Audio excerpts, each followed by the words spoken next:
yang saya sekali waktu kan begitu, ya kan? Ya, Undang, benar. ya, ya Bu. Bu Yanti mau ngomong apa? Silakan Bu Yanti.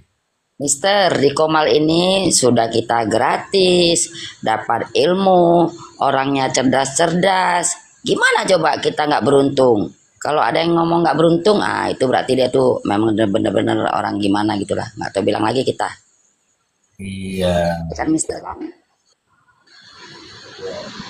awal saya sampaikan tidak ada penyesatan, ya, tidak ada penyesatan. Semua ini. Ntar teman-teman, kucing saya tidur di sofa. Se. Bentar ya, bentar ya.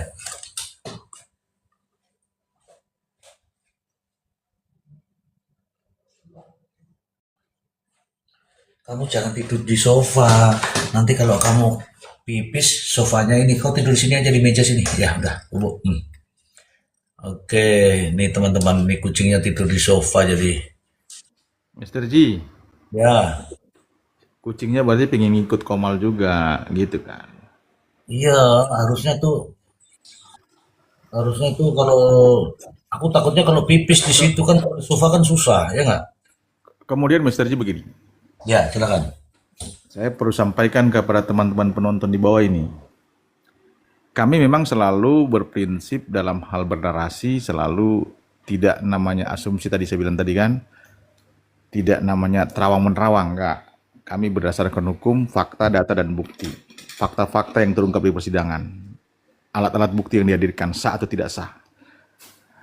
Saya dengan Mr. Ji kan pernah berprediksi ya Mr. Ji kan. Nih kita juga pernah berprediksi Bang Ari, arti berasumsi. Ya benar. Prediksi, kita pernah berprediksi bahwa waktu sebelum Priok memberikan keterangan sebagai saksi, sehari sebelumnya, kita berprediksi dengan Mr. Ji. Mr. Ji, kita berharap besok Priok mengatakan bahwa Ririn pelakunya. Dan ternyata terjadi besoknya. Ririn berubah itu. Jadi ternyata mungkin Ririn dengar kali ucapan disampaikan Mr. Ji itu kayaknya jarak jauh kayak Prio, kedengaran dia. Si Prio, Priok. Prio. Sorry Priok. Rupanya Priok kayaknya ada telepati tuh Mr. Ji. Ya, Ada telepati.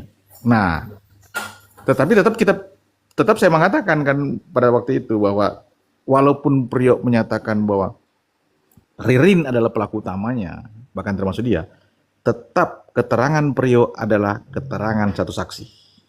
Unus testis, wajib dikuatkan dengan alat bukti lain. Nggak bisa ditelan mentah-mentah oleh majelis hakim. Kemudian, Mr. Ji, lalu kita memprediksi juga kan Mr. Ji, semoga pada saat Ririn memberikan keterangan, Ririn menyatakan, semoga nih waktu itu, saya adalah pelakunya, dan Priok juga terlibat. Tetapi itu tipis memang saya bilang Mr. Ji, tipis sekali untuk Ririn berubah. Tipikal Ririn pasti konsisten. Nah ternyata terbukti dia konsisten. Nah yang menarik buat teman-teman gini, walaupun CCTV memang katakanlah tidak sesuai dengan prosedur dihadirkan. Kalaulah memang pada saat CCTV itu diputar itu Mr. Ji, kan Priok mengatakan bahwa itu mayat. Kalau diaminkan oleh Ririn itu sama dengan Priok, maka itu menjadi kekuatan buat majelis hakim justru. Kalau Ririn mengakui, tapi faktanya kita bicara fakta nih teman-teman di bawah. Faktanya Ririn mengatakan itu beras dan telur. Nggak bisa. Penyidik pun sendiri hanya menduga. Itu loh teman-teman. Itu yang dibilang. Jadi nggak terang dia. Kan begitu. Jadi kalau CCTV itu bisa katakanlah nggak digunakan karena itu tidak memenuhi prosedur. Tapi ketika keterangan Ririn mengatakan bahwa ya itu mayat, maka sama bersesuaian dengan keterangan Priok di persidangan. Klop, Mr. Ji. Kan begitu. Jadi otomatis sampai saat ini belum ada alat bukti yang betul-betul menunjukkan terang-benderang bahwa Priok adalah pelaku utama. Kalau Priok disebut sebagai seseorang yang diduga kuat, jelas dari awal dakwaan juga sudah terbukti apa mereka masih sampai dia status dia sebagai terdakwa. Seorang terdakwa adalah mereka yang diduga kuat melakukan tindak pidana pembunuhan. Demikian Mr. Ji. Baik, terima kasih Bang Maksi. Ini saya baca dulu ya tappingan di bawah ya. Tappingan di bawah ini ya. Ini ada Bang Awan. Ini bahasa Inggris atau bahasa Indonesia nih? Kalau bahasa Inggris tulisannya itu Awan. Kalau bahasa Indonesia itu Aone. Ya. Mr. Z izin bertanya, apakah keterangan saksi kalau tidak disumpah bisa jadi bahan pertimbangan hukum? Nah, keren sekali ini pertanyaanmu nih. Salut saya pertanyaan masyarakat yang tidak paham hukum tapi nanyanya seperti ini. Luar biasa ini. Luar biasa. Saya senang sekali. Sebelum saya jawab, saya ini mengucapkan selamat datang dulu ya, ada Prof. Emran. Selamat malam, Prof.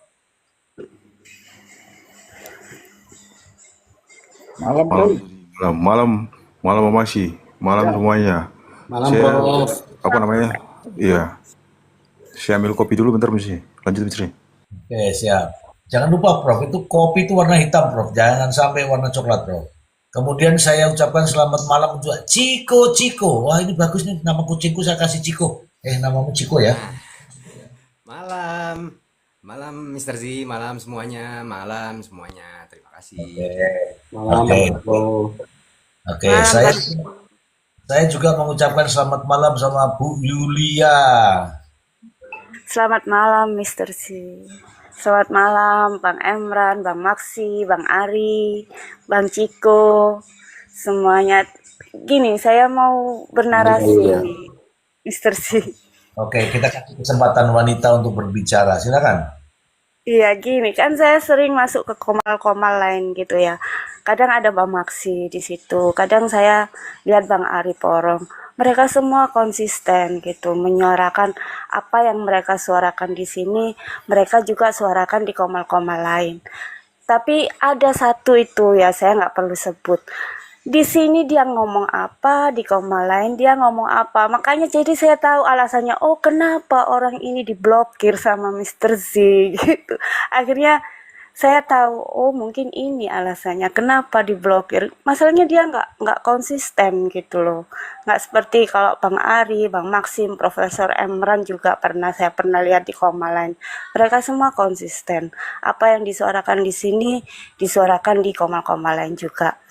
Dan setelah saya masuk sini, pertama saya tahu Komal itu kan Komalnya Mr. Z itu, bahas kasus Indramayu. Akhirnya kalau Mr. Z belum live gitu ya, saya coba masuk ke Komal-Komal lain. Kok saya nggak nyaman gitu loh. Saya nggak dapat ilmu, tapi yang saya dapat itu provokasi gitu loh. Kalau di Mr. Z kan itu kalau salah memang salah. Saya jadi tahu istilah-istilah satu saksi bukan saksi itu di sini juga. Saya jadi paham pasal-pasal itu yang pernah dibacakan sama Profesor Emran sama Mr. Z juga jadi paham. Tapi kalau mereka itu nggak bahas-bahas soal itu, mereka malah seakan-akan itu kalau ada yang benar ya, suaranya benar seperti yang diomongkan di Komal ini, langsung diserang. Terus kan mereka itu pengacara ya, harusnya paham juga. Tapi kok seakan-akan mereka itu buta, menutupi gitu loh. Ya sudah demikian Mr. Z, terima kasih sudah mendirikan Komal ini ya. Meskipun saya sering begadang, tiap malam saya sering begadang, tapi saya bisa dapat ilmunya di sini. Terima kasih Mr. Z. Oke, ini saya bertanya ini suara hatimu atau kamu dibayar sama orang untuk muja-muja di sini? Allah, demi Allah ini suara hati saya, Mr. Z. Saya itu siapa yang bayar? Siapa yang kenal saya? Nggak ada yang kenal saya. Saya bukan orang terkenal. Ngapain bayar-bayar saya? Suara saya nggak ada gunanya, Mr. Z. Nggak ngefek ke siapapun. Jadi ngapain bayar-bayar saya? Ya oke, ini untuk Ini membuktikan tulus dari hati saya. itu untuk membuktikan bahwa kamu tuh benar-benar ya dari hati yang paling dalam. Oke, terima kasih ya, terima kasih. Sama-sama, Mr. Z. Konsisten. Saya boleh Hukum menambahkan Mr. Z? dan sebagainya tidak peduli. Terima kasih. Terima kasih, saya menghormati itu. Ya, terima kasih. Sekarang ini saya kasih kesempatan Ciko-Ciko. Tadi saya mau dengar nih, Ciko, silakan. Ya, menambahkan dari Mbak Yulia tadi ya, Mr. Z. Jadi kalau di Komal lain yang saya lihat-lihat sebelumnya itu, jadi belum selesai ngomong tuh suka dipotong Mr. Z. Terus sama ini apa namanya? Jadi kita belum selesai menyampaikan narasi kita, belum selesai nih. Kebetulan mungkin bertolak belakang dengan orang-orang yang ada di situ pandangannya gitu. Wah, langsung dihajar habis-habisan Mr. Z. Jadi kita belum selesai bernarasi tapi udah dihajar habis-habisan. Itu. Kemudian saya menambahkan lagi buat netizen-netizen yang kuman kalau Mr. Z bilang itu ayolah jangan kayak gitulah. Maksudku jadi netizen yang smart gitu, pahami konteksnya bahwa memang freedom of speech ya, tapi mungkin di sini teman-teman nggak bisa terlacak atau apapun itu, jadi mungkin ngomong sembarangan gitu.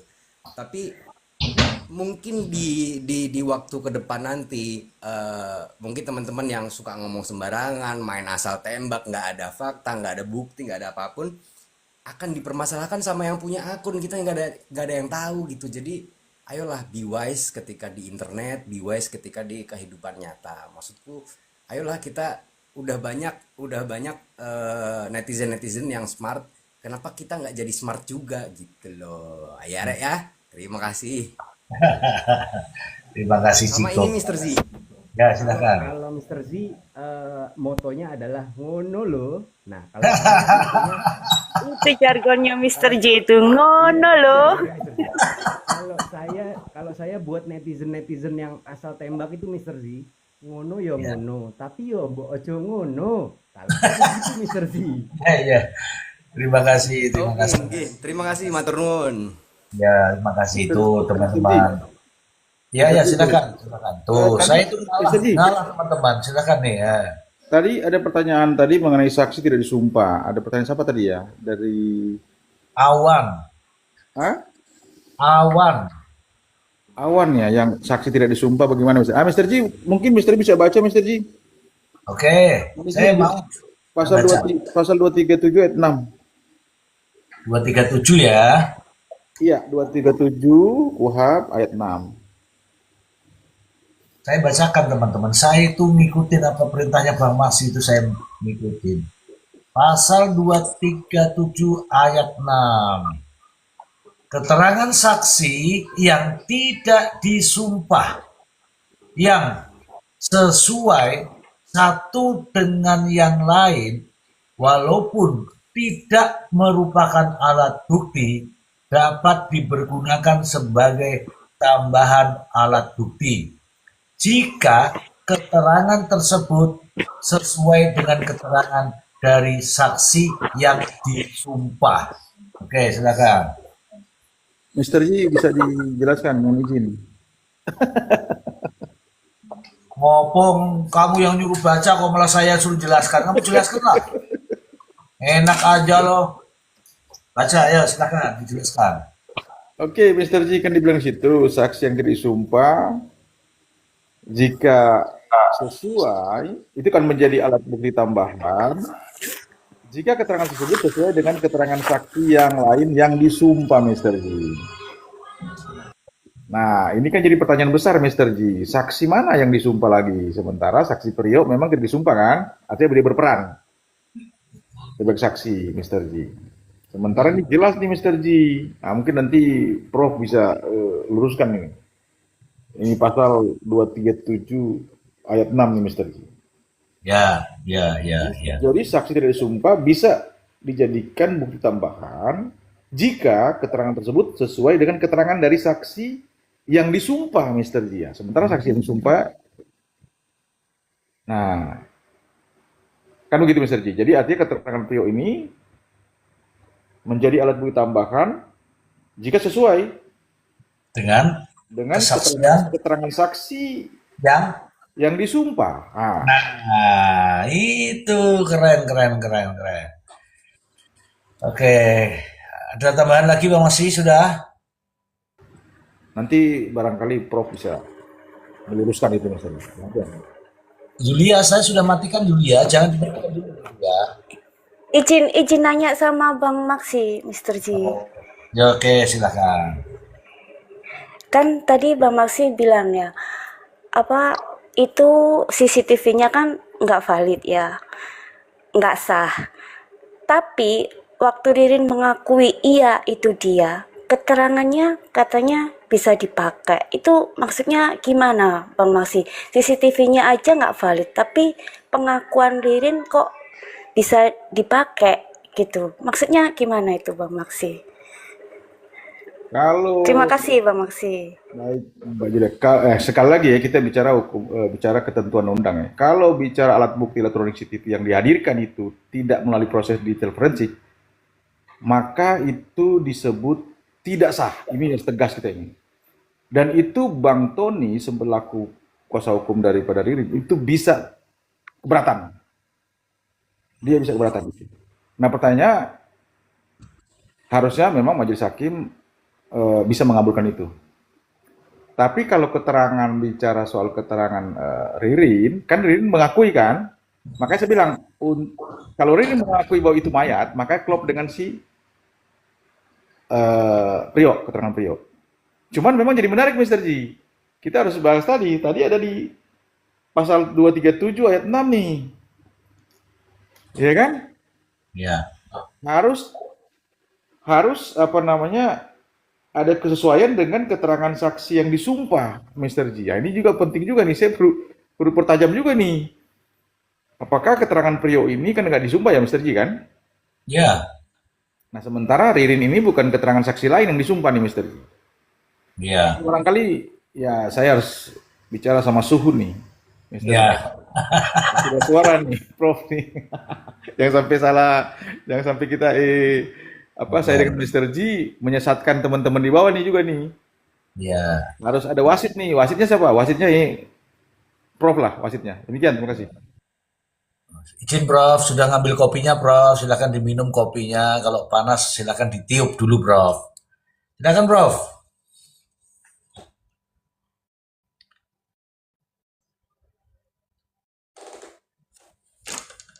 Oh, Prof Imran masih bikin kopi teman-teman.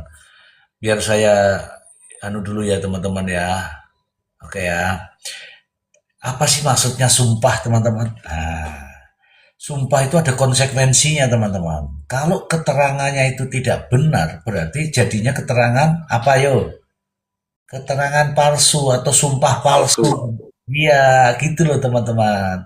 Kalau tidak disumpah, kan itu terdakwa. Kalau tidak disumpah itu artinya apa? Dia memiliki hak ingkar untuk mengingkari namanya juga terdakwa. Begitu. Oke, terkait dengan CCTV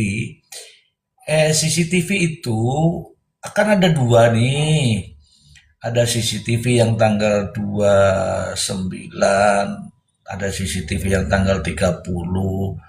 Saya tidak akan menceritakan tentang CCTV, tapi Ririn jelas ada di situ. Artinya itu yang akan digali nanti di tanggal 11 itu. Bagaimana ahli digital forensik. Kalau kita ini, ya kan sudah dengar nih, ya Ririn ada di situ. Terus ditanya tuh, ngapain kamu di situ? Itu ngangkat beras, itu urusannya dia.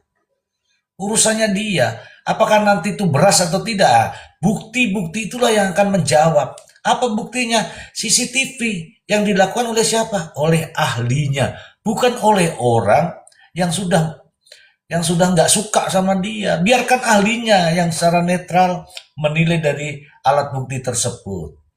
Begitu ya kawan ya. Ini saya ucapkan selamat malam dulu untuk Eddie Kennedy. Selamat malam. Selamat malam, Mr. Ji.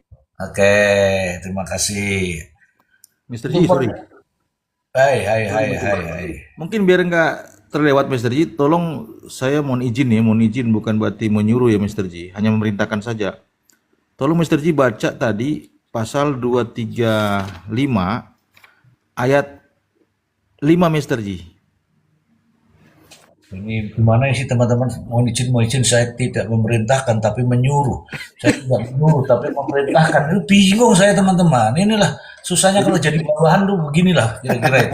Jadi biar Komal ini bernarasi berdasarkan hukum, Mr. Ji, tidak berdasarkan buku-buku yang lain gitu. Berdasarkan urat leher maksudnya gitu kan. Iya itu, jangan begitu teman-teman. Iya betul. Iya, ini Berdasarkan. aku bingung tadi saya tidak memerintahkan tapi saya menyuruh. Saya tidak menyuruh tapi memerintahkan. Oke, saya ikutin ayat 5 pasal 235. Alat bukti yang oleh hakim dinyatakan tidak autentik dan atau diperoleh secara melawan hukum tidak dapat digunakan sebagai alat bukti pada pemeriksaan di sidang pengadilan dan tidak memiliki kekuatan pembuktian. Silakan dijelaskan Bang Masi. Saya pikir cukup jelas, Mr. Ji, cukup jelas terkait ayat pasal 235 ayat 5 ini teman-teman udah dengar. Prof Edi sering menyampaikan ini, Mr. Ji. Prof Edi suka menyampaikan bahwa hukum acara ini harus betul-betul diikuti. Apa yang tercantum pasal-pasal yang tercantum dalam pasal ini itu semua aparatur hukum baik penyidik ataupun JPU dia wajib hukumnya untuk mengikuti sesuai yang tertera dalam hukum acara, Mr. Ji, termasuk 235 ayat 5 ini. Demikian, Mr. Ji. Ya, kalau dalam penjelasannya di sini Bang Masi, ayat pasal 235 ya. Ini katanya di sini cukup jelas. Tafsirkan lagi, Mr. Ji. Memang nggak usah ditafsirkan lagi itu. Cukup jelas. Cukup jelas. Oke, teman-temanku ya. Inilah realita yang ada ya, teman-teman. Apakah itu nanti akan digunakan dalam proses persidangan sebagaimana yang Bang Masi tadi jelaskan? Ya, hakim kan juga berpedoman dengan ini. Hakim tidak ada pedoman lain kecuali ini. Kuhapnya ada aturannya di situ. Ya, kalau sudah namanya aturan itu wajib dijalani. Betul itu Bang Masi ya. Sumatera Selatan, halo. Mr. Ji, Oh ya, izin satu lagi. Pasal 4, Mr. Ji, ayat 4. Mohon izin. ayat 4 cukup jelas. Teman-teman, ini sebenarnya Tadi 5, Mr. Ji, ayat 5, sekarang ayat 4. sebenarnya ini memerintahkan, minta tolong atau memohon nih teman-teman. Saya memohon yang mulia, Mr. Ji. Demikian. Oke. Pasal berapa tadi ayat 4-nya? 235 ayat 4, tadi kan ayat 5, naik sedikit, naik ke atas. Di 4. Hakim berwenang menilai autentikasi dan sah atau tidaknya perolehan alat bukti yang diajukan. Oke, silakan. Kalau nggak sah, jelas nggak digunakan, Mr. Ji. Titik.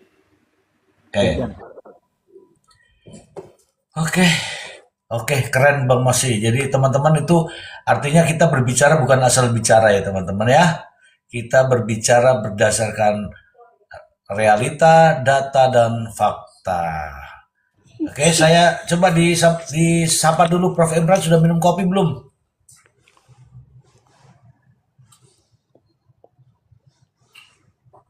Bang Masi, coba disapa itu Prof. Imran sudah minum kopi apa belum? Halo, Prof. Bukan begitu caranya. Halo Prof, izin yang mulia gitu loh. Mr. Ji kan yang mulia, saya anggap aja di persidangan gitu loh. Mohon maaf, mohon izin yang mulia, kan begitu. Kalau Prof kan ahli itu, Mr. Ji. Oke, izin Prof, ini ada Bang Edi Kennedy. Bang Edi, saya kasih kesempatan Bang Edi. Terima kasih Mr. Ji. Selamat malam semuanya, Bang Ciko. Prof. Imran, Bang Maksi, ya, Bang Ari Porong, Mbak Yulia, dan yang mulia Mr. Ji. Selamat malam. Malam, Bang Assalamualaikum Edi. warahmatullahi wabarakatuh. Waalaikumsalam warahmatullahi wabarakatuh. Sepakat Bang Edi. Enggak salah dong, saya Malam, bilang Bung yang Edi. mulia.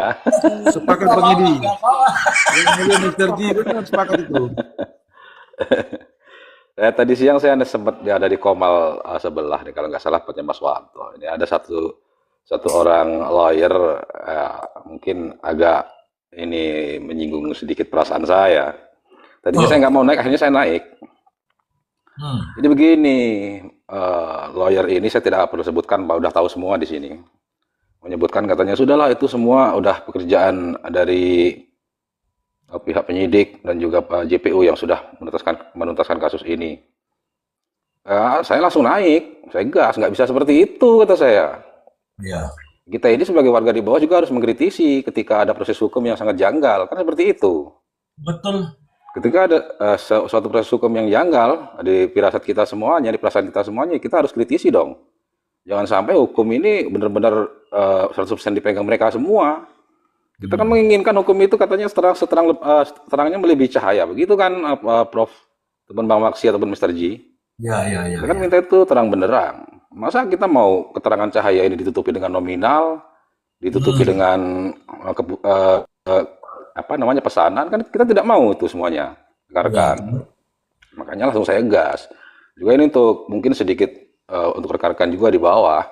Kalau ada proses hukum yang sangat janggal ataupun banyak dalam tanda kutip analisa, bukan analisa ya, rekayasa, ya wajib dong kita sebagai yang di bawah untuk mengkritisi itu. Dan Betul. itu juga untuk rekan-rekan jangan diam saja kalaupun ada hal seperti itu. Seperti kejadian yang ada di Lampung Timur, sampai saya bahas ke situ. Saya katakan, di tempat saya barusan terjadi. Salah satu DPO ditangkap di rumahnya dalam keadaan baik-baik saja, kemudian dipulangkan dengan keadaan sudah tidak bernyawa oleh pihak kepolisian.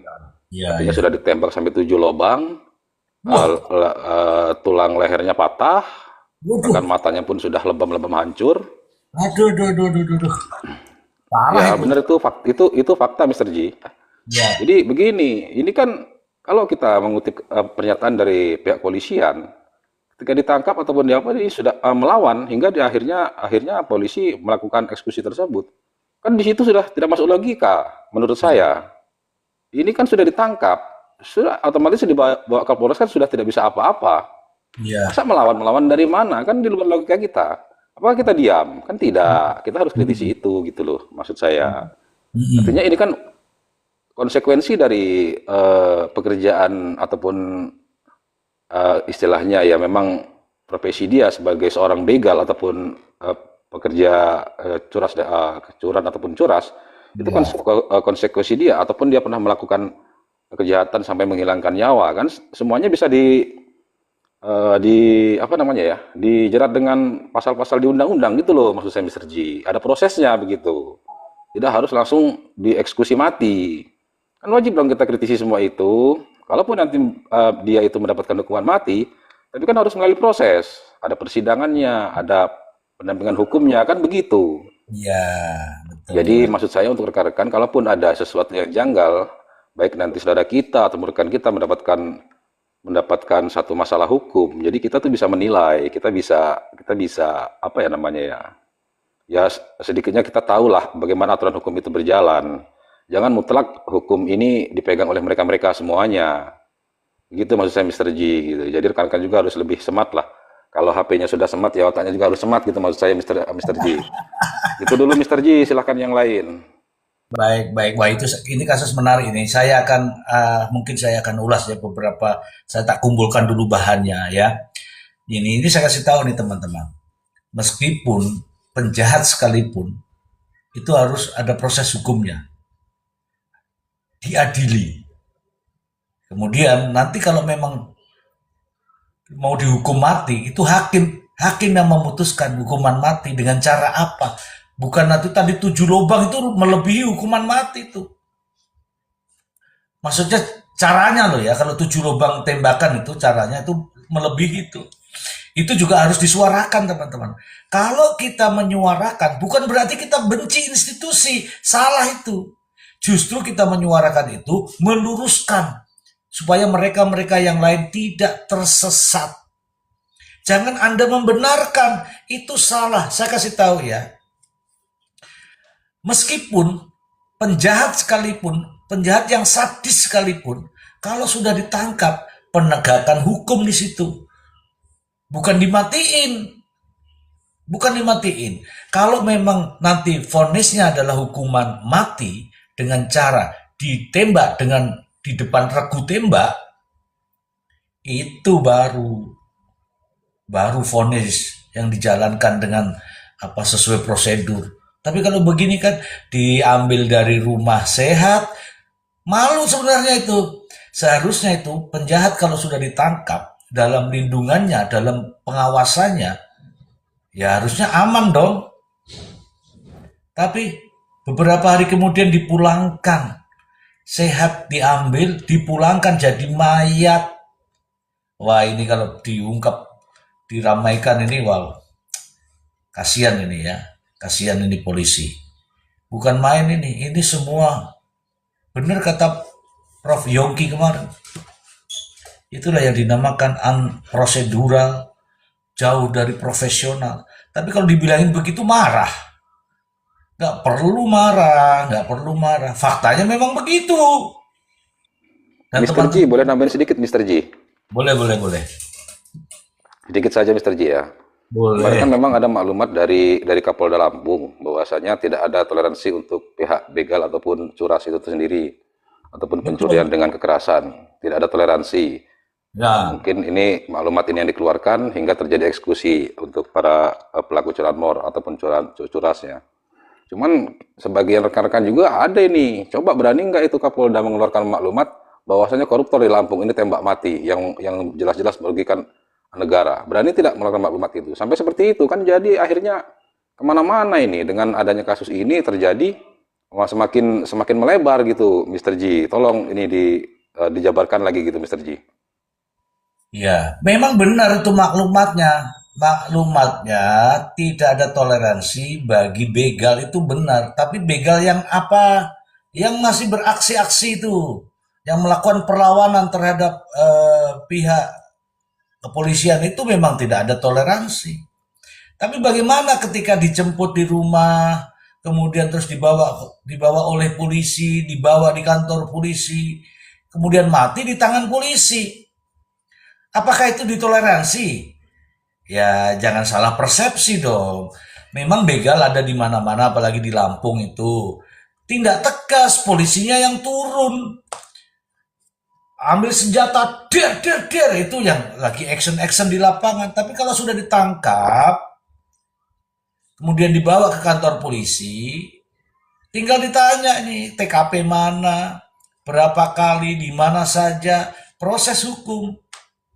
Apakah kita ini mengenal hukum rimba? Kan tidak. Tidak itu. Apakah itu cara-cara seperti itu? Kan tidak. Coba saya tanya ini. Kita kembalikan ke tugas pokoknya. Apa itu?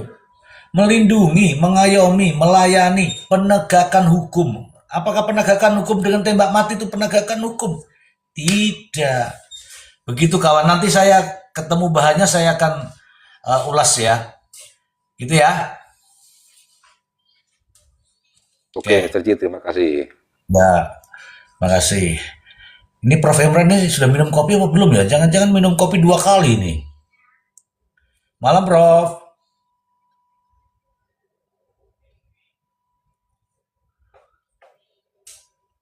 Malam, malam misi masuk misi. Sorry. Lanjut. Iya.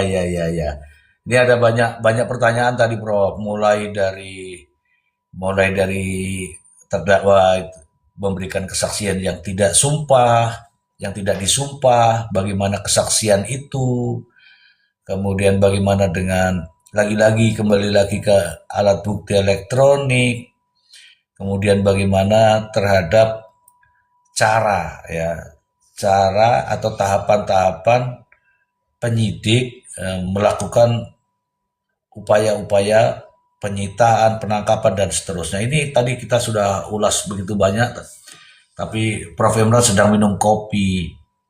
Jadi kita tidak mau ganggu, jangan sampai keselak begitu, Prof. Silakan jawab yang ini, Prof. Tadi, Prof. Yang saksi yang tidak disumpah itu, Prof.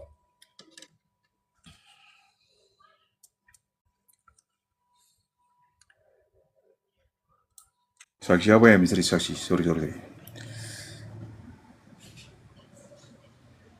Saksi yang tidak disumpah. Apakah nilai kesaksiannya? Nah, apakah nilai kesaksiannya bisa di pengadilan? Silakan. Oh iya. Itu kayaknya udah apa namanya udah benar tuh apa yang dijelaskan sama Pak Maksi tadi tuh. Apa namanya? Udah cocok banget lah. Apa namanya udah inilah. Iya sih sebenarnya sih artinya kalau misalkan itu kan dia harus tunduk pada satu harus disumpah ya untuk kemudian didengarkan di pengadilan itu memang dia harus disumpah. Tapi dalam keadaan-keadaan tertentu itu saksi itu nggak bisa disumpah, dia nggak sumpah dalam kaitannya dengan ada kewenangan jabatan dan sebagainya. Pada prinsipnya dia harus merahasiakan katakanlah kewenangan jabatan ya, rahasia jabatan. Yang kedua tuh jadi contoh, dokter kan nggak boleh dia memberikan keterangan kaitannya dengan rahasia pasiennya ya. Ya. Nah, ataukah seseorang yang memang artinya dalam kapasitas dia sebagai intelijen negara kan nggak boleh membocorkan rahasia negara kan? Nah, itu nggak boleh. Tapi memang begini, ada dua pandangan kaitannya dengan dakwaan splitsing yang berkaitan dengan crown witness ini. Apa namanya saksi mahkota ya. Itu memang kemarin itu ada putusan Mahkamah Konstitusi yang menyatakan bahwa saksi mahkota itu memang dia nggak boleh disumpah karena memang pada prinsipnya dia sebagai saksi tapi dia juga sebagai pelaku. Dia juga sebagai pelaku, maka ada kepentingan di sana, kepentingan self defense-nya di sana, ada kepentingan untuk melakukan pembelaan diri. Artinya keterangan dia itu nggak boleh sampai kemudian memberatkan dirinya sendiri. Nah, dirinya sendiri. Tapi konsekuensi dari itu, kesaksian itu juga kemudian itu tidak terikat kepada, artinya dia nggak menjadi apa namanya, nggak menjadi ukuran yang mutlak ketika dia memberikan keterangan kesaksian tapi kemudian tidak dibawa sumpah. Itu sebenarnya karena pasal 142 itu menghendaki saksi yang dapat diterima itu kan harus artinya dia harusnya kan dibawa sumpah sebelum dia memberikan keterangan ya, baik itu dia bersifat saksi ataupun ahli. Itu sebenarnya Mr. G. Mungkin begini nanti dalam prosesnya itu kalaupun memang dia tidak bersifat mutlak tapi bisa dijadikan sebagai alat untuk meyakinkan, menambah keyakinan hakim. Itu aja sebenarnya. Artinya kalau hanya menambah keyakinan hakim berarti sudah harus ada minimal 2 alat bukti dulu yang sah. Penjelasannya itu, argumentasinya itu akan mudah kalau kita ikutin logika yang kemarin dipakai sama Pak Maksi. Ya kan? CCTV itu sebelumnya kan kemudian dianggapnya kan ini saya kasih contoh CCTV tuh kalau kita ikutin logikanya Pak Maksi ya. Memang secara prosedural memang syaratnya belum terpenuhi, tapi ada pengakuan dari si Ririn bahwa benar bahwa dia berada di TKP. Kalau kita komparasikan dengan logikanya Bang Maksi, berarti begitu memang modelnya. Itu sebenarnya. Jadi dia bukan merupakan alat bukti yang kemudian menimbulkan keyakinan hakim, bukan. Sebenarnya. Kalau jadi alat bukti yang bersifat apa namanya ya, dia ya alat bukti yang menimbulkan kan itu enggak juga karena harus dia disumpah. Tapi hanya semacam menambah keyakinan, hanya sebatas menambah aja. Kalau misalkan dia sebatas menambah berarti kan minimal dia harus ada dua alat bukti yang sah dulu kan. Nah itu sebenarnya. Jadi ada saksi yang disumpah dulu, lalu kemudian ada satu saksi yang nggak disumpah. Saksi yang disumpah ini kan alat bukti yang berdiri sendiri. Alat bukti yang berdiri sendiri ini ada persesuaiannya nggak dengan keterangan saksi yang nggak disumpah. Kalau misalkan ada persesuaian, maka itu akan dihitung sebagai satu alat bukti. Ada persesuaian, yang penting ada persesuaian. Itu sih Misteri. Baik. Ini ada pertanyaan di bawah ini terkait dengan GC. Kemudian ada terkait dengan STNK. Wah ini, kalau ini aku tak jawab dulu nih. Kak, kalau STNK hilang, BPKB-nya belum ada, gimana ya cara ngurusnya? Takut dimintai uang. Kenapa ada tulisannya III? Begini Bu, STNK-nya masih ingat gak nomor platnya itu? Lapor ke polisi bahwa hilang. Kemudian nanti nanti setelah ada surat kehilangan, nanti minta duplikatnya, ya. Minta duplikat STNK. Ada itu di Samsat itu. I. Jawabannya jangan kasih I 4 kali begitu. Aduh. Kemudian dari tukang gerabak, bagaimana dengan status GC-nya? Sudah dapat apa belum? Kenapa jauh-jauh ke Jakarta itu? Oke, tapi sudah saya jawab ya, sudah saya jawab ya. Sudah saya jawab. Ini bagus nih pertanyaan. Silakan teman-teman pertanyakan tuh. Mumpung ada Prof. Emran nih, silakan. Kawan-kawan di atas juga boleh. Jadi Mister kan ada Ji, kita saya semua izin nih, ada turun Bang ya, Ari, Mister Ji. ada... Oke. Silakan Mbak Julia. Saya izin turun, Mister Ji. Oh, tak kira tanya. Wah, tambah turun. Izin turun, Mister Ji. Oke. Makasih ya, makasih semuanya. Ya, silakan. Teman-teman, Terima kasih. ini kesempatan emas. Anda bertanya gratis, punya ilmu gratis. Ini nggak main-main, teman-teman. Pasti sesuai semua ini. Kalau teman-teman mau bertanya, dikasih kesempatan ya, teman-teman ya.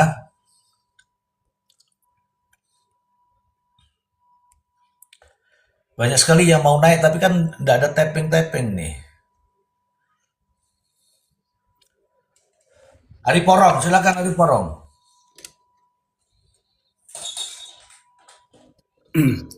Iya sih, Mr. J itu kan yang saya penilaian saya yang saya bilang tadi ini senjatanya tinggal satu-satu ini Mr. J, tinggal pembuktian di ahli.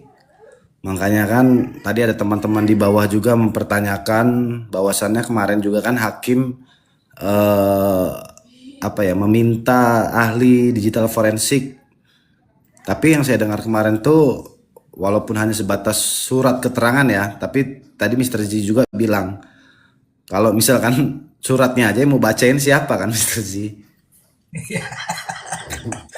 Nah itu makanya, wah itu saya makin penasaran dia juga ya kalau misalkan yang suratnya aja mau membacakan dan memberikan keterangan perjalanan CCTV itu tadi siapa gitu loh.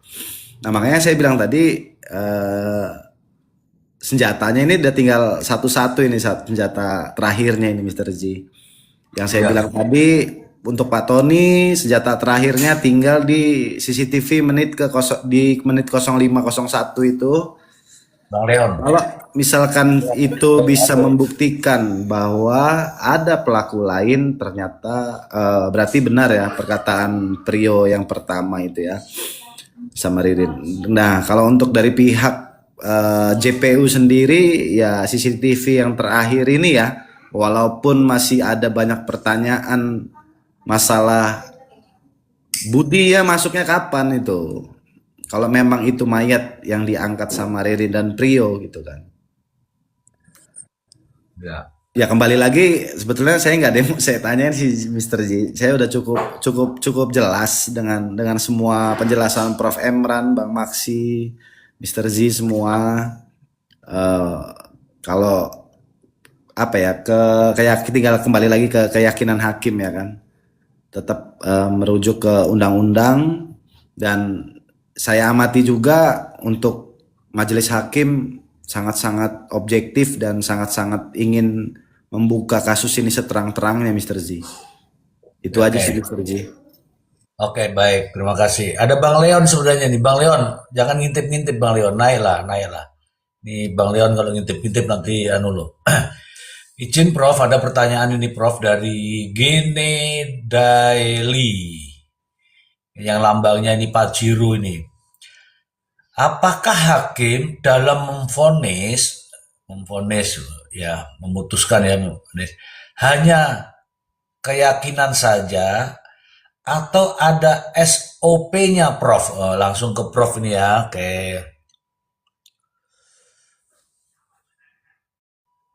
Oke, itu aja Prof pertanyaan. SOP. Ah, jadi apa ya? Sebenarnya kita udah bolak-balik ya diskusi. Jadi sebenarnya kalau putusan hakim itu memang didasarkan pada apa? Pada dakwaan dan segala sesuatu yang terbukti lah. Yang terbukti ini dia harus terungkap dulu di persimpangan, di persidangan. Itu jadi sebenarnya gitu. Jadi ada setiap unsur itu kan kemudian akan diberikan interpretasi. Jadi disesuaikan tuh kira-kira tuh interpretasi. Interpretasi itu nanti dilihat nih kira-kira begini. Ada persesuaian antara satu alat bukti dengan alat bukti lain. Lalu kemudian persesuaian itu juga memang dia bersesuaian dengan fakta yang terbukti di persidangan. Kalau alat bukti itu kan sebenarnya ada tiga inian, Mr. J. Dia ada tiga tuh. Satu itu bukti, lalu yang kedua pembuktian, yang ketiga itu dia terbukti. Nah, jadi semua alat bukti itu ya memang harus ditampilkan di sana untuk kemudian diuji, yaitu sifatnya pembuktian. Kalau nanti kira-kira alat bukti mana yang kemudian dianggap terbukti kan, dapat membuktikan perkara itu. Itu sebenarnya. Jadi nanti setiap alat bukti itu nanti kemudian dicocokin juga dengan unsur-unsur pasal itu sebenarnya, Mr. J. Unsur-unsur Yap. pasal itu. Itu kalau kita merujuk pada 232 KUHP ya, 232 KUHP. Cuman kan dalam mengambil putusan ini kan hakim gak selalu bulat, Mr. Z. Kadang terjadi dissenting di sana. Bahkan mungkin yang paling terburuk itu ada konkuringnya juga. Ada 3 hakim, katakanlah 3 hakim ini dia bulat satu suara, ya kan? Berarti dia punya pertimbangan yang sama lalu kemudian memutus sama. Kadang juga terjadi dissenting. Ada satu hakim berbeda, 2 hakim itu sama. Maka dalam kondisi seperti itu, maka terjadi voting. Votingnya kan berarti yang 2 yang menang ya. Ya. Yang 2 menang. Ada juga dia itu masing-masing hakim itu dia berbeda. Berbeda. Yang satu menyatakan memang terbukti, yang satu menyatakan memang tidak terbukti, sementara yang satu ini menyatakan bahwa lepas. Dalam kondisi seperti itu, masuklah yang namanya indubio pro rea itu. Prinsip indubio pro rea itu yang kemarin ditanyakan sama siapa namanya, siapa lupa saya, Kavia ya. Beyond reasonable doubt. Dalam kondisi beyond reasonable doubt itu, maka hakim harus menjatuhkan putusan yang lebih menguntungkan terdakwa. Berarti hakim harus memutus free spark. Itu bisa dilihat pada pasal 233 kalau nggak salah, 233 KUHP. Ya. Jelaskan soal itu. Ayat 2 kalau nggak salah ya, ayat 2 kalau nggak salah. Ya. Itu sih Mr. Z. Jadi memang dia punya pertimbangan tersendiri. Ya, cuman memang secara normatif memang hakim itu dia harus melihat pada dakwaan dan segala sesuatu yang terbukti di persidangan. Itu sebenarnya kalau itu rujukannya tuh pasal 232, pasal 232 KUHP. Jadi artinya itu, jadi harus ada dengan minimal 2 alat bukti, karena berbeda kalau Indonesia ini dengan common law kan berbeda. Kalau common law itu ya dia conviction on time. Konsekuensi dari conviction on time itu alat bukti nggak menjadi ukuran, Mr. J. Yang penting hakim yakin. Ya. Nah, kalau hakim sudah yakin, berarti alat bukti itu dia tidak lagi menjadi ukuran. Kalau Indonesia kan nggak begitu. Minimal 2 alat bukti menimbulkan keyakinan hakim. Jadi keyakinan hakim ini timbul dari minimal 2 alat bukti tadi. Kalau nggak ada alat bukti, hanya ada satu alat bukti, ya hakim nggak boleh memutus bersalah kan? Ya, betul. Tapi kalau ada 2 alat bukti yang sah, menurut hakim ini harus didasarkan pada apa? Undang-undang. Kesahihan alat bukti. Barulah kemudian hakim dengan yakin bahwa terbukti secara sah dan meyakinkan terbukti bersalah telah melakukan A, B, dan C. Itu sih mesti. Baik, Prof. Ini ada juga Itu pertanyaan-pertanyaan. parameter. Teman-teman ini makin antusias ini dengan kehadiran Prof. Imran. Mas Ju. Ayo Bang Mas sama-sama. Ya, Bang Masi jangan naik turun Bang Masi. Perlihatkan dirimu, ayo. Tunjukkan pesonamu. Terbanglah tinggi bersama merpati. Bang Mas Jo, Mr. Z, kalau menghina fisik seorang, saya tidak mau itu karena itu orang yang terhina lah, orang yang punya hak ya. Galin Deso, sudah Gali Deso sisan lah, Tapi pertanyaannya nih bagus. Seandainya sampai saat putusan hakim memvonis bebas, apakah Ririn bisa langsung bebas atau gimana? Tadi sudah dijelaskan ya, tapi nggak apa-apa. Nanti dijelaskan lagi sama Prof. Imran. Awan, Mr. Z, bukti-bukti semuanya tidak valid. CCTV menduga, Palu juga belum tahu fungsinya. Terus gimana? Artinya masih meragukan bukti ya. Oke, nggak apa-apa, nggak apa-apa. Rafa, sebelum tim Inavis masuk nemu ceceran darah, kan ada yang masuk ke TKP. Apa? Apa sebelumnya nggak lihat ya? Ya mungkin dia pakai kacamata Ray-Ban. Mungkin, mungkin. Mr. Z, kasus Pauman terduga aktor utama AZ, CS harus diburu biar clear semuanya. Nanti pihak-pihak yang di sana yang ini ya. Oke itu Prof, pertanyaan Prof. Ini juga ada Bang Mile. Halo Bang Mile. Assalamualaikum. Waalaikumsalam, halo, selamat malam Mr. Z. Ya, Selamat malam. silakan. Malam Prof. Bang Maksi. Ya, Malam malam Bang Prof. Mail. Selamat malam. Malam Bang Mil. Ya, Bang Mail, Mr. malam Ji, Bang Mail. saya mau nambahin Panggilnya sedikit Ismail. ya. Pertanyaan terakhir Prof, izin Prof. Ini kan di pertengahan persidangan nih Prof. Ada beberapa nama yang sudah terdakwa sebutkan itu. Nah, terus apakah benar kalau misalkan ada namanya putusan selah itu Prof? Apakah ada kemungkinan untuk nama-nama yang disebutkan itu tadi majelis hakim meminta kepada JPU atau kepada tim penyidik itu Prof untuk melakukan pengembangan dari fakta persidangan yang sudah berjalan ini Prof? Izin Prof. Terima kasih. Iya, iya. Jadi begini, memang ada yang berpendapat bahwa itu kan sebenarnya dia kaitannya dengan itu. Kewenangannya berbeda ya. Kewenangannya berbeda. Hakim nggak boleh kemudian memerintahkan JPU untuk melakukan penyelidikan atau pemeriksaan kembali. Tapi kalau kita merefer pada putusan terakhir ini kemarin itu kan begini, ada satu putusan yang kemudian menyatakan begini. Contohnya begini. Bahkan mungkin kita bisa baca pada putusan yang pernah ditanganin sama siapa? Bang Maksi nih ya. Nah, Bang Maksi, mungkin Bang Maksi bisa lihat lagi di sana. Itu dalam amar putusannya, hakim itu tidak hanya menyatakan bahwa penetapan tersangka itu tidak sah, tapi juga hakim memerintahkan penyidik untuk melakukan pemeriksaan ulang. Artinya hakim langsung memerintahkan begitu loh. Padahal itu kan sebenarnya secara kewenangan kan artinya hakim seolah-olah nggak boleh memerintahkan penyidik untuk melakukan pemeriksaan ulang. Tapi dalam putusan itu yang sempat saya baca juga, saya sempat bikin kajian juga soal itu kalau nggak salah ya. Kok bisa begitu? Dan memang seperti itu.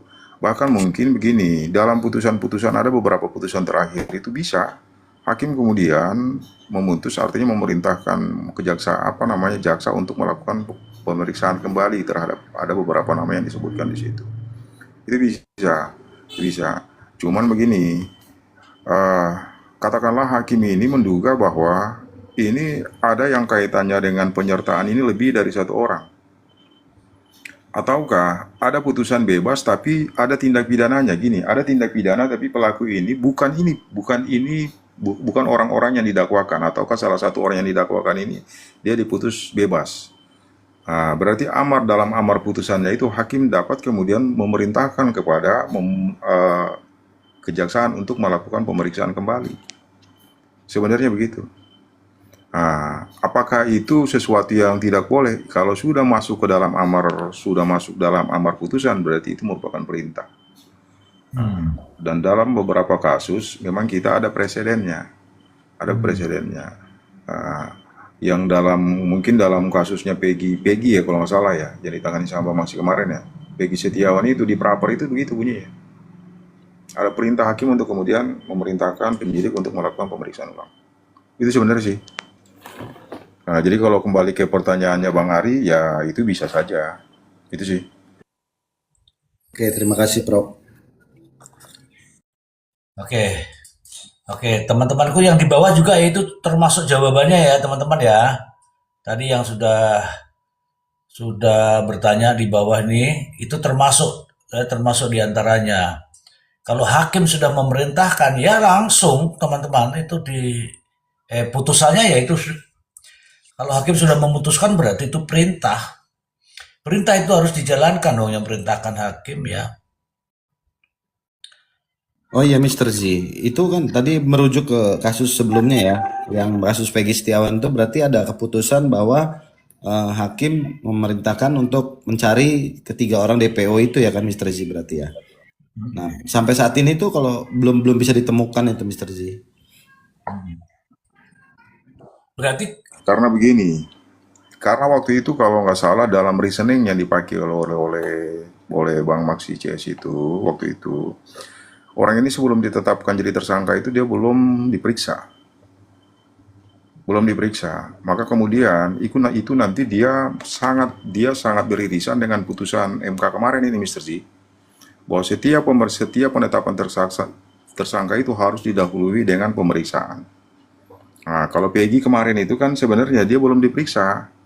Dia belum diperiksa, tahu-tahunya sudah ditetapkan sebagai tersangka. Itu kalau nggak salah waktu itu saya sempat baca juga itu apa namanya yang disusun sama Bang Maksi sama teman-teman kalau nggak salah itu. Jadi kemudian itulah yang kemudian melandasi argumentasi dari hakim tunggal kemarin untuk kemudian memutuskan seperti itu. Itu sebenarnya Bang Ari. Siap Prof, makasih Prof. Mr. Ji, ya Prof, siap yang mulia. siap yang mulia. Tepat yang disampaikan Prof tadi, jadi kasus Peggy itu, Bang Arya.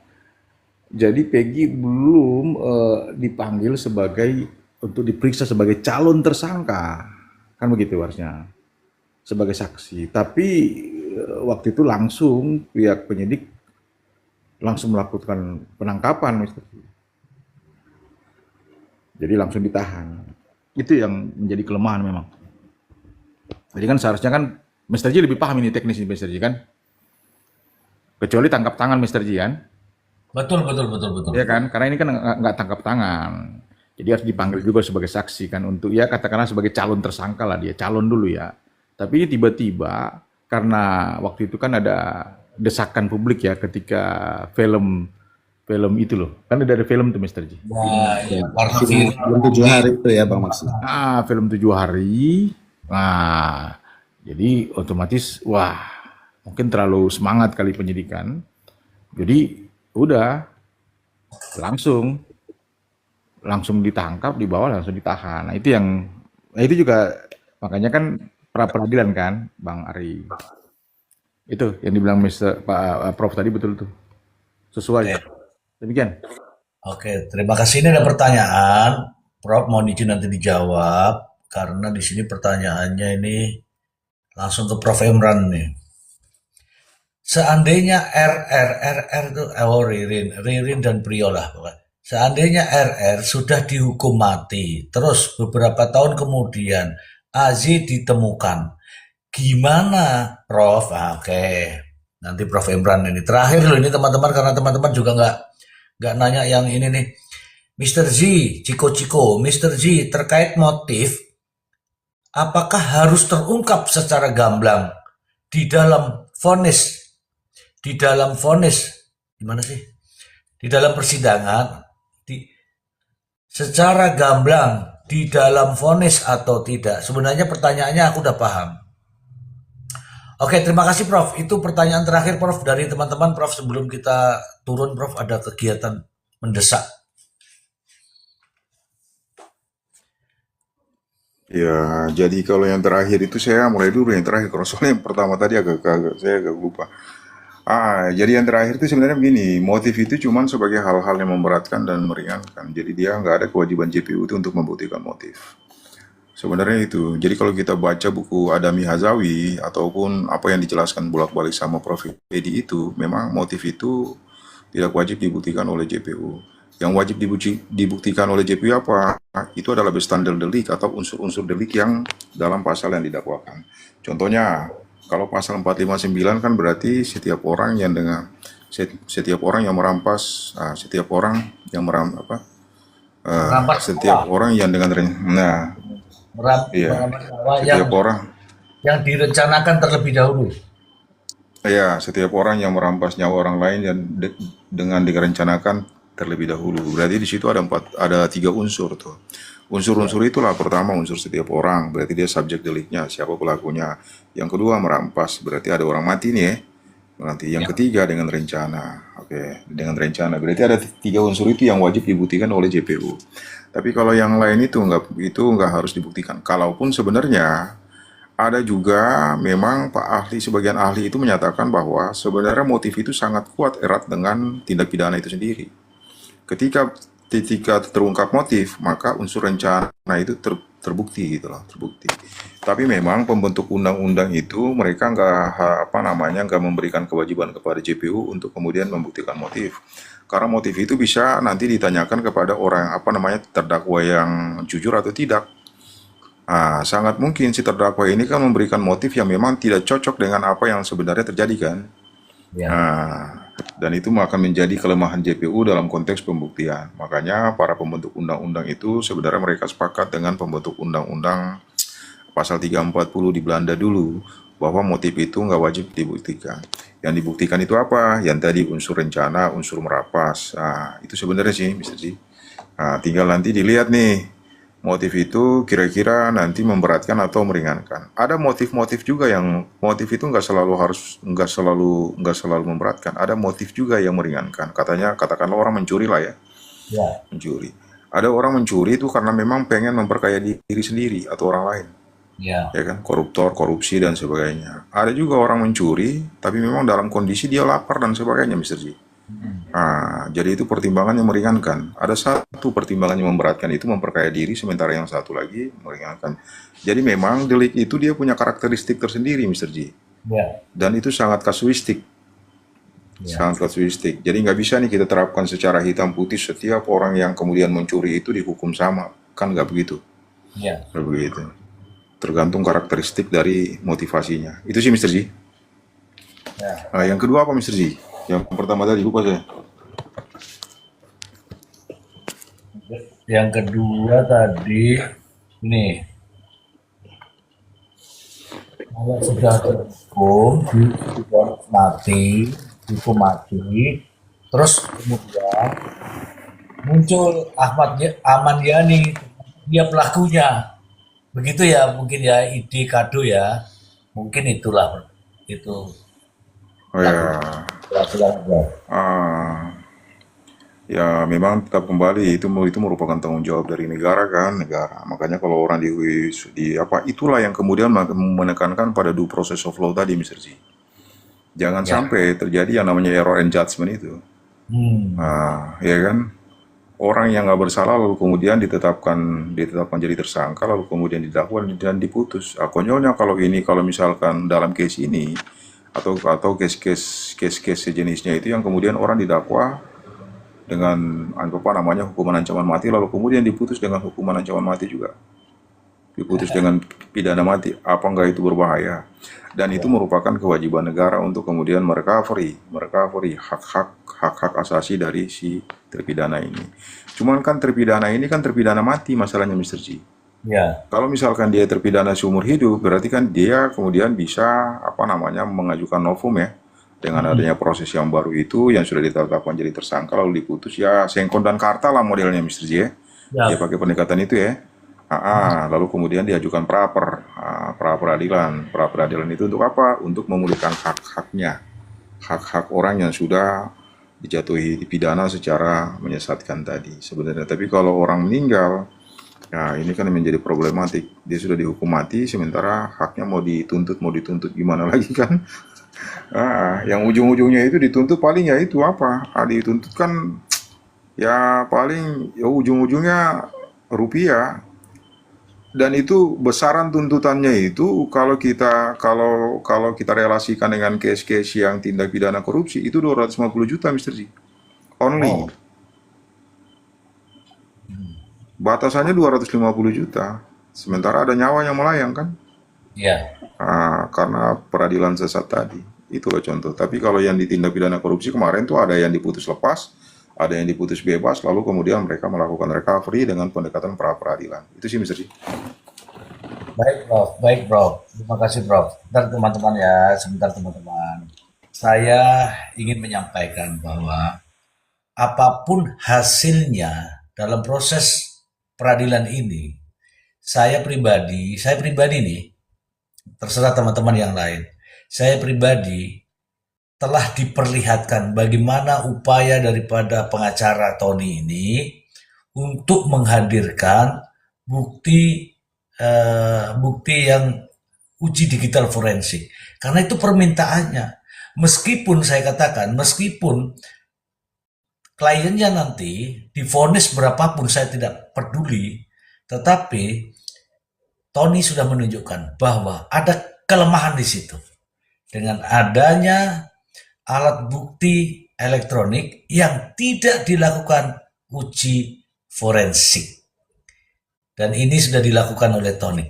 Saya pengen Bang Maksi, closing statement Bang Maksi, karena ini saya belum makan Bang Maksi. Silakan Bang Maksi. Siap, Mr. Ji. Yang jelas ini masukan atau kritikan buat artinya untuk membangun terhadap penyidik yang menangani perkara ini, termasuk juga JPU, Mr. Ji, karena jelas kurang profesional. Terbukti bahwa ada alat bukti yang dihadirkan di persidangan adalah alat bukti tidak sah, yaitu bukti elektronik, tidak melalui proses digital forensik. Dan kemudian pertanyaan besar, kenapa juga JPU buru-buru menerima untuk P21? Yang nyatanya bahwa bukti-bukti tadi elektronik tidak melalui proses. Jadi makanya dua-dua ini menjadi kritikan lah buat baik penyidik maupun JPU. Sehingga ke depan biar lebih teliti dalam hal mereka membuat satu proses dari penyidikan sampai P21, Mr. Ji. Demikian, Mr. Ji. Terima kasih. Assalamualaikum. Ada tambahan dulu. Mungkin Ngana lupa. Apa kata Prof. Yongki itu disampaikan.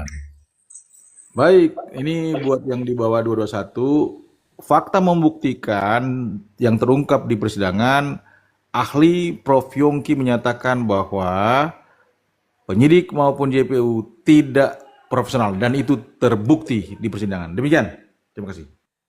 Oke, terima kasih Bang Maksi.